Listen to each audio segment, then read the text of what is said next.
ఒకవైపు ఎన్నికల సమయం ముందుకు రావడంతో మరోవైపు ఎన్నికల రిజర్వాయర్ రగడ మళ్లీ మొదలైంది. కొన్నాళ్ళుగా స్తబ్దుగా ఉన్న మంచిప్ప ముంపు గ్రామాల ప్రజలు ఓట్లు అడిగే నాయకులను ముంచడానికి రెడీ అవుతున్నారు. ఎన్నికల సమరానికి సై అంటున్నారు. ఇక ఉద్యమాలు కాదు బ్యాలెట్ పోరాటమే చేయాల్సిందంటూ ఘంటా బజాయించి చెప్తున్నారు. ఎన్నికల రణరంగంలో పోరాడి తమ డిమాండ్లను పరిష్కరించుకుంటామని ధీమా వ్యక్తం చేస్తున్నారు. ఎన్నికల కురుక్షేత్రంలో తగ్గేదే లేదంటున్నారు. నామినేషన్ల దాడితో తమ నాయకులకు తగిన బుద్ధి చెబుతామని హెచ్చరిస్తున్నారు. అసలు మంచిప్ప రిజర్వాయర్ రీడిజైన్తో అక్కడి ప్రజలకు కలిగిన ఇబ్బంది ఏంటి? రిజర్వాయర్ రగడ ఏంటి? Watch the story.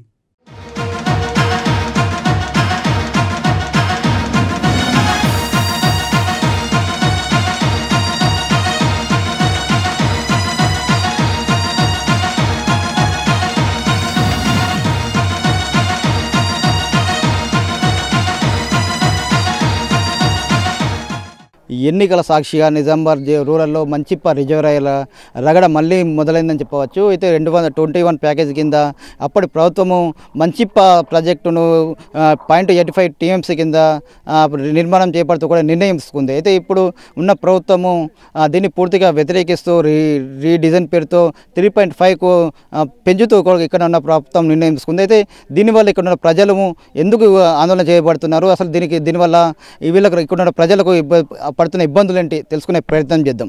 Kaleshwaram project కింద చేపడుతున్న రిజర్వాయర్ నిర్మాణంపై లొల్లి మళ్లీ మొదలైంది. 21 ప్యాకేజీ కింద మంచిప్ప రిజర్వాయర్ 1.5 TMCల సామర్థ్యంతో నిర్మించాలని ప్రభుత్వం తొలుత రూపకల్పన చేసింది. కానీ 3.5 TMCతో రీడిజైన్ చేయడం వివాదాస్పదంగా మారుతోంది. నిజామాబాద్ జిల్లా మోపాల్ మండలం మంచిప్ప గ్రామం కొడెం చెరువుపై ఉమ్మడి ఆంధ్రప్రదేశ్ 2007లో ప్రాణహిత చేవెల కింద ఉమ్మడి నిజామాబాద్ జిల్లాలో 20, 21, 22 ప్యాకేజీలను చేపట్టారు. సొరంగ మార్గం పనులు పూర్తి చేశారు.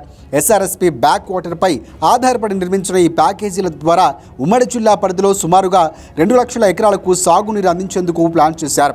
మొదట 1.5 TMCల కెపాసిటీతో మంచిప్ప రిజర్వాయర్ రూపకల్పన చేశారు. తెలంగాణ రాష్ట్రం ఏర్పడిన తర్వాత దీనిని కాళేశ్వరం ప్రాజెక్టు కింద విలీనం చేశారు. కాలువల ద్వారా కాకుండా 20, 21 ప్యాకేజీల సాగునీరు అందించేలా పైప్ లైన్ ద్వారా సాగునీరు నిర్మాణం చేపడుతున్నారు. ఇందులో భాగంగానే మంచిప్ప కొండెం చెరువును 3.5 TMCల నీటిని నిల్వ చేసే రిజర్వాయర్గా మారుస్తున్నారు. దీని ద్వారా బాల్కొండ, ఆర్మూర్, నిజామాబాద్ రూరల్ నియోజకవర్గాలకు SRSP నీటిని అందించేలా ప్రణాళికలు సిద్ధం చేశారు. అక్కడ లొల్లి షూరి అయింది. మంచిప్ప రీడిజైన్ ద్వారా 10 గ్రామాలు నీట మునుగుతున్నాయని నిర్వాసితులు ఆందోళన వ్యక్తం చేస్తున్నారు. మొదట 1.5 TMCల నిల్వ సామర్థ్యం గల రిజర్వాయర్ నిర్మిస్తామని చెప్పి ప్రస్తుతం 3.5 TMCల నిల్వ పేరుతో రీడిజైన్ అంటూ అన్యాయం చేస్తున్నారంటూ రిజర్వాయర్ వల్ల ముంపు గ్రామ ప్రజలు ఆందోళన వ్యక్తం చేస్తున్నారు. గతంలో 150 ఎకరాల భూమిని కేవలం 4 లక్షల నష్టపరిహారానికి ఇచ్చేస్తామని నిర్వాసితులు ఆందోళన వ్యక్తం చేస్తున్నారు. ప్రస్తుతం మంచిప్పలో ఎకరం 50 లక్షల రూపాయల నుంచి ₹1 కోటి వరకు ధర పలుకుతోంది. రీడిజైన్ వల్ల 9 తాండాలు 3 జీపీలు అన్ని నీట మునిగిపోతున్నాయి. ఈ మా జీవనోపాధి మొత్తం భూములు అన్నీ కోల్పోతున్నాము. ఏదైతే ఈ ప్రాజెక్టు వల్ల భూములు కోల్పోతున్నామో అన్ని ఇల్లు అన్ని కోల్పోయినప్పుడు మా జీవనము మంచిగా ఉండదు. ఇక అన్ని చేసి ఇప్పుడు జీతాలు చేసి అన్ని చేసి భూములు కొనుక్కుంటారు, ఇల్లు కట్టుకుంటారు. అవే పోతున్నప్పుడు మేము ఏం చేస్తాము? పోనీ ఈ గవర్నమెంట్ తెలంగాణ గవర్నమెంట్ ఎక్కడైతే ప్రాజెక్టులు కట్టిందో అక్కడ భూ నిర్వాసితులు అంతా అన్ని ప్లేస్లలో ఉన్నారు. వాళ్ళ నుంచి వాళ్ళకి అన్ని మంచిగా అందినాయి, మాకు అన్ని ఇచ్చిర్రు, భూమికి భూమి ఇచ్చి 2013 చట్టం అమలు చేసిరు అని చెప్పేసి వాళ్ళ నుంచి మీడియా ముఖంగా ఒకసారి మాట్లాడిపోయామండి. మేము కూడా ఇస్తాము. మేము ఆల్రెడీ పాత డిజైన్ కి భూములు ఇచ్చినాము, సహకరించినాము. ఎప్పుడైతే ఈ రీడిజైన్ కి మాత్రం మేము పూర్తిగా వ్యతిరేకిస్తున్నాము. మా మొత్తం జీవనమే స్తంభించిపోయినప్పుడు మేము దేనికైనా సిద్ధము. కేసులకు భయపడేది లేదు, అన్నిటికీ సిద్ధంగానే ఉన్నాము. ప్రస్తుతం రిజర్వాయర్ 3.5 TMCలకు పెంచి రీడిజైన్ చేశారు. దీంతో అమ్రాబాద్ భూసేకరణ చేపట్టాల్సిన గ్రామాల్లో 1336 ఎకరాలు ఉంది. మరో 788 ఎకరాల అటవీ భూమి కోసం ఆ శాఖ క్లియరెన్స్ ఇచ్చింది. భూసేకరణకు వెళ్లిన అధికారులను రైతులు పలుమార్లు వెనక్కి పంపించారు.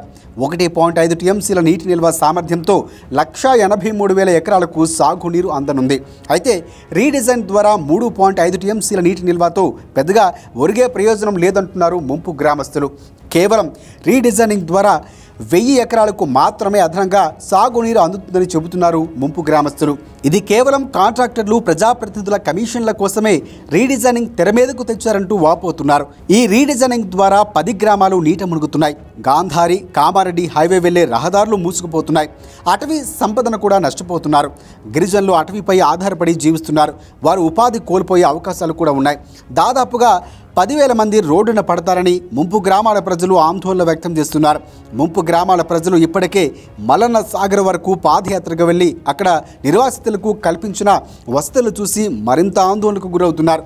వారికి చిన్న చిన్న ఇల్లు ఇచ్చారని మల్లన్న సాగర్ ముంపు గ్రామాల నిర్వాసితులు ఇప్పటికీ కష్టాలు ఎదుర్కొంటున్నారని మంచిప్ప రిజర్వాయర్ ముంపు గ్రామాల ప్రజలు ఆవేదన వ్యక్తం చేస్తున్నారు. ఇక్కడ ఆయకట్టు కట్టాలి, ఇక్కడ 2 చెల్లు ఉన్నాయి కాబట్టి హైట్ మీద ఉంటుంది మంచి అని చెప్పేసి ఇక్కడ 2 చెల్లుని లింక్ చేసి 1,84,000 ఎకరాలకు నీళ్ళు ఇవ్వచ్చు. బాల్కొండ, మెట్టిపల్లి రూరల్ కాన్స్టిట్యున్సీ ఆరుమూరుకు అని చెప్పేసి వాళ్ళు ఇక్కడ శంకుస్థాపన చేసి వెళ్ళారు. అప్పుడు మా గ్రామంలో 150 ఎకరాలు స్వచ్ఛందంగా ఇచ్చి సహకరించారు. అప్పుడు ఏమైపోయింది, 80% వర్క్ కంప్లీట్ అయిపోయింది 2014 లోపు. ఖాళీ 20% పని ఉంది. అది ఒక 300 కోట్లు ఇస్తే అయిపోయేదాన్ని ఈ టీఆర్ఎస్ ప్రభుత్వం వచ్చిన తర్వాత దాన్ని పెండింగ్ లో పెట్టేసింది 2 సంవత్సరాలు. ఫస్ట్ ఆ 2 సంవత్సరాల్లోనే రూరల్ మొత్తం ఈ 1,80,000 ఆయకట్టు కంప్లీట్ అయిపోతుండే. ఆ 2 సంవత్సరాలు పెండింగ్ పెట్టి 2016 తర్వాత 2017లో స్టార్టింగ్ లో చేసారు రీడిజైన్ అని చెప్పేసి మమ్మల్ని ముంచేస్తా అని చెప్పేసి ఒక ప్రణాళిక తీసుకొచ్చారు. రీడిజైన్ చేస్తున్నాం, మీరు సహకరించాలా. ఈ 9 తండాలు పోతాయి, 1,400 పట్టా భూమి పోతాయి, 3 గ్రామ పంచాయతీలు, అడవి భూమి, అడవి సంపద పైన అనేక కుటుంబాలు, ఇవన్నీ కూడా మీరు మాకు సహకరించని చెప్పేసి వాళ్ళు వస్తే మేము ఏమన్నామంటే పాత డిజైన్ ప్రకారం కూడా ఆయకట్టు అదే ఉంది, రీడిజైన్ కూడా అదే ఆయకట్టు ఉంది. పెరగడం లేనప్పుడు కట్టడం ఎందుకంటే వాళ్ళ దగ్గర అప్పటి నుంచి క్లారిటీ లేదు. అప్పటి నుండి ఇప్పటి వరకు కూడా అనేక ఉద్యమాలు చేసి అనేక అక్రమ కేసులు పెట్టినా కూడా భయపడకుండా ప్రాజెక్ట్ ని ఇప్పుడు ఆపుకున్నాం. అది సంవత్సరం నుండి ఆగి ఉంది. ఎందుకంటే ఇప్పుడు ఏం చెప్తారు, ఎలక్షన్లు వచ్చేసినాయి, ఇక మాయమాటలు చెప్తారు. మేము దాన్ని చర్చిస్తున్నాము, చర్చల్లో ఉన్నది. ఎలక్షన్ అయిపోయిన తర్వాత గదే పాత డిజైన్లు చేస్తామని చెప్పేసి ఇప్పుడు ఎమ్మెల్యే అప్పుడప్పుడు ఇట్లా మీడియా ముఖంగా చెప్తున్నాడు. మరి ఆ జీవో ఏదైతే ఉందో 840 దాన్ని రద్దు చేయు. పాత జీవో 238 ఉన్నది, దాన్ని మళ్ళా రెన్యువల్ తీసుకొచ్చి మళ్ళీ దాన్ని అదే కొనసాగించు. పాత డిజైన్ పల్ల ఆయకట్టు ఉంది సేమ్. మళ్ళా బాల్కొండ నియోజకవర్గం అని చెప్పేసి వేముల ప్రశాంత్ రెడ్డి మంత్రి గారు దాన్ని తీసుకెళ్లారు. ఎటు వాళ్ళ కాన్స్టిట్యున్సీకి 80,000 ఎకరాలకు సపరేట్ తీసుకెళ్ళిండు కెనాల్ నుండి. ఇప్పుడు వాళ్ళకు కూడా వాటర్ వచ్చేసినాయి, 80,000 ఎకరాలకు పార్కం అవుతుందని చెప్పేసి అంటున్నారు. మరి కేవలం ఇంకా 1,00,000 ఎకరాలే. 1,00,000 ఎకరాల కోసం నువ్వు ఇట 3.5 కట్టడం ఎందుకు? ఇంకా తగ్గించాలా. 0.84 ఏదైతే ఉందో అది దాన్ని 0.84 1,80,000 డిజైన్ చేసినప్పుడు 84 కూడా ఇప్పుడు అవసరం లేదు, ఇంకా తగ్గించాలి. ఎందుకంటే 80,000 ఎకరాలు ఆల్రెడీ అట్లా వెళ్ళిపోతున్నాయి. 1,00,000 ఎకరాలు రూరల్ కాన్స్టిట్యున్సీకి ఓన్లీ. అది సిరికొండ, దర్పల్లి, జక్రన్పల్లి, ఇందల్వాయి, డిచ్పల్లి, నిజామాబాద్ రూరల్ మోపాల్ మండలికి. దానికోసం ఇంకా నువ్వు తగ్గించకపోను సరే, పాత డిజైన్లో కూడా మేము ఒప్పుకున్నాం కాబట్టి అదే డిజైన్తో కూడా నువ్వు తీసుకెళ్లొచ్చు. దీన్ని కేవలం వాళ్ళ కమిషన్ల కొరకు 3.5 వేసి మమ్మల్ని ముంచుతా అంటే మాత్రం మేము ఊరుకునలేదు. 1.5 రిజర్వాయర్ డిపిఆర్ ఇంకా రాలేదని, 3.5 రీడిజైన్ డిపిఆర్ సైతం చూపెట్టలేదని ముంపు గ్రామాల ప్రజలు ఆందోళనకు దిగారు. రిజర్వాయర్ డిపిఆర్ను ప్రజల ముందు పెట్టాలి, లేదంటే నిర్మాణ పనులు అడ్డుకుంటామని ముంపు గ్రామాల ప్రజలు హెచ్చరిస్తున్నారు. ఇక ముంపు గ్రామాల్లో అమ్రాబాద్, బైరాపూర్, మంచిప్ప గ్రామాలతో పాటు మరో 7 గిరిజన తండాలు కనుమరుగు కానున్నాయి. ఏ మేరకు భూములు కోల్పోతారో రైతులకు చెప్పకుండా అధికారులు పనులు చేస్తున్నారనే ఆరోపణలు సైతం ఉన్నాయి. ఇక ఈ క్రమంలోనే ముంపు బాధితులు కమిటీగా ఏర్పడి సేవ్ మంచిప్ప పేరుతో దశల వారీగా ఉద్యమాలకు సిద్ధమవుతున్నారు. మంచిప్ప రిజర్వాయర్ వల్ల ముంపు గ్రామాల యువకులకు, పిల్లలకు ఇచ్చేందుకు కూడా ఎవరూ ముందుకు రావటం లేదని గ్రామస్తులు ఆవేదన వ్యక్తం చేస్తున్నారు. అసలు మంచిప్పలో ఈ రిజర్వాయర్ నిర్మాణం చేపట్టడమే కరెక్ట్ కాదంటున్నారు. ఎందుకంటే మంచిప్ప గ్రామంలో భూగర్భ జలాలు పుష్కలంగా ఉన్నాయని, 2 పంటలు పండుతాయని, అలాంటిది ఇక్కడ రిజర్వాయర్ నిర్మాణం అవసరం లేకుండా ఎందుకు నిర్మిస్తున్నారని గ్రామస్తులు ప్రశ్నిస్తున్నారు. కనీసం ఈ ప్రాంతంలో డబుల్ బెడ్రూమ్ ఇండ్ల నిర్మాణం కూడా చేపట్టలేదు. రీడిజైన్ పేరుతో మమ్మల్ని ఎక్కడికి పంపుతారని ముంపు గ్రామాల ప్రజలు ఆందోళన వ్యక్తం చేస్తున్నారు. రీడిజైన్ పేరుతో కొందరి లాభం కోసం 10,000 మందిని రోడ్డున పడివేయాలని చూస్తున్నారంటూ గ్రామ ప్రజలు ఆందోళన వ్యక్తం చేస్తున్నారు. ఇక ప్రభుత్వం రీడిజైన్ను వెనక్కి తీసుకునేంత వరకు సేవ్ మంచిప్ప పేరుతో ముంపు గ్రామాల ప్రజలు ఆందోళన కొనసాగిస్తామని తేల్చి చెబుతున్నారు. మా ప్రాజెక్టు గురించి ప్రాణాలు తీయడానికి సిద్ధంగా ఉన్నాం, భయపడే ప్రసక్తి లేదు. ఈ నాయకుడు 9 సంవత్సరాల సంది రానప్పుడు ఇప్పుడు కూడా మా ఊరుకు రావద్దని ముఖవిలా చెప్తున్నాం. కెమెరా ముఖంగా, మీ మీడియా ముఖంగా కూడా మళ్ళీ చెప్తున్నాం. ఈ దొంగ మాటలు ఫైల్ మూవ్ అవుతుంది. అట్లాగే సీఎం గారికి విన్నవించినాము. కామారెడ్డి కాన్స్టిట్యున్సీకి మంచిప్ప కంటే మల్లన్న సాగర్ అక్కడ నుంచి 20 కిలోమీటర్ల నీళ్లు దగ్గర ఉంటాయి. అక్కడ నుంచి తీసుకొస్తే మరి ఇక్కడ నుంచి ఎందుకు రివర్స్ పంపింగ్లో ఎందుకు తీసుకుపోతున్నావు? పైనుంచి వచ్చే నీళ్ళ గురించి అంటే కామారెడ్డిలో సార్ పోటీ చేస్తున్నది వీళ్ళందరికీ తెలుసు. పోడు భూములు వంచితే అట్లో 40,000 ఓట్లు వస్తాయి, ఇట్లోకి 20 నీళ్ళు ఇస్తున్నామంటే కాటేవాడ భూంపల్లిలా ప్రాజెక్ట్ కావాలని చెప్పేసి వాళ్ళు 10-15 సంవత్సరాల నుంచి కొట్లాడి ఏడుస్తున్నారు, చచ్చిపోతున్నారు అక్కడ నీళ్ళు లేక. నీళ్ళు ఇవ్వలేవు, ఇప్పుడు నీళ్ళు ఇస్తాను అవి ఒక 10,000 ఓట్లు ఇవి ఒక 40,000 ఓట్లు పైసలు వంచుకొని గెలుస్తా అని చూస్తున్నావు సార్. నేను బొంద పెట్టే రోజు దగ్గరలోనే ఉన్నది, నువ్వు ప్రజలకు మంచి చేస్తే గడ్డ పడతావు, లేకపోతే బొందల పడతావు. మల్లన్న సాగర్లో 16,000 మంది ఆర్ఎన్ఆర్ కాలనీకి పోతే నీ గురించి చెప్తారా? ఒకసారి నువ్వు ఏ సెక్యూరిటీ లేకుండా ఓ వాడికి నీ కాన్సెన్సే కదా, అప్పుడు తెలుస్తుంది నీ బతికేందు. మొత్తం జీరో వేసుకొని లేకపోతే ఒక వ్యక్తితో నిలబడి ఒకరోజు గెలిచి చూడు, ఆ రోజు తెలుస్తుంది. ఇట్లా పైసలు వంచి మనం వ్యక్తిత్వం పోగొట్టుకునే కంటే అది రిజైన్ చేసి మంచి పనులు చేసి 4 రోజులు ఉన్నా సరిపోతుంది అని ప్రభుత్వాన్ని హెచ్చరిస్తున్నాం మీ మీడియా ముఖంగా. రీడిజైన్ను వాపస్ తీసుకోకపోతే రానున్న ఎన్నికల్లో గులాబీ సర్కార్ను బొంద పెడతామని హెచ్చరిస్తున్నారు. ఇక కామారెడ్డిలో సీఎం కేసీఆర్ పోటీ చేస్తున్నారని, ఇక్కడ రూరల్లో బాజిరెడ్డి గోవర్ధన్ పోటీ చేస్తున్నారని, వీరిని ఓడిస్తామని కూడా ఎలాగైనా 2018 పార్లమెంట్ ఎన్నికల్లో కేసీఆర్ కూతురు కవితకు వ్యతిరేకంగా పసుపు రైతులు పెద్ద ఎత్తున నామినేషన్ వేసి ఓడించారు. అలాగే తన తండ్రి కేసీఆర్ను రూరల్ ఎమ్మెల్యే బాజిరెడ్డి గోవర్ధన్లకు వ్యతిరేకంగా పెద్ద ఎత్తున సుమారుగా 200 మందికి తగ్గకుండా నామినేషన్ వేసి ఓడిస్తామని హెచ్చరిస్తున్నారు.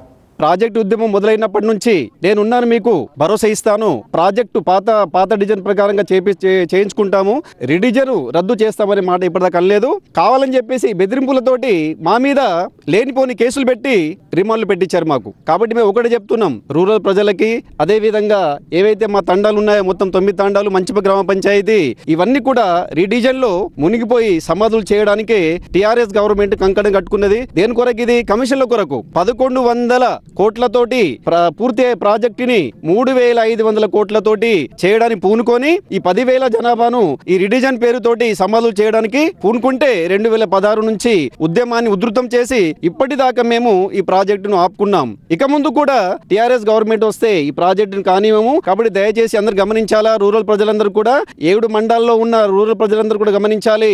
మేము పాత ప్లాన్ ప్రకారం నడిచే ప్రాజెక్టుకు వ్యతిరేకం కాదు. ఒకవేళ ఇది 2016లోనే మీకు నీళ్ళు వచ్చేవి పాత ప్లాన్ ప్రకారంగా. ఈ టీఆర్ఎస్ గవర్నమెంట్ వచ్చేసి వాళ్ళ కమిషన్లు రావని చెప్పి పార్టీల రంగు పూసారు. వీళ్ళు కాంగ్రెస్ వాళ్ళు, బీజేపీ వాళ్ళు కావాలని చెప్పేసి ఈ ప్రాజెక్టును కానివ్వకుండా అడ్డుకుంటారని చెప్పేసి మా మీద అక్రమ కేసులు పెట్టి రిమాండ్ పంపించారు. కాబట్టి అర్థం చేసుకోండి, ఈ 10,000 జనాభా బతకాలి, మీకు నీళ్లు రావాలంటే రానున్న ఎలక్షన్ లో ఈ టీఆర్ఎస్ గవర్నమెంట్ ఓడగొట్టాలి. అదే విధంగా రూరల్లో ఎవరైతే టీఆర్ఎస్ తరఫున నిలబడతారో ఆ దొంగన కొడుకులు కూడా ఓడగొట్టాలి. ఓడగొడితేనే మా బతుకులు బాగుపడతాయి.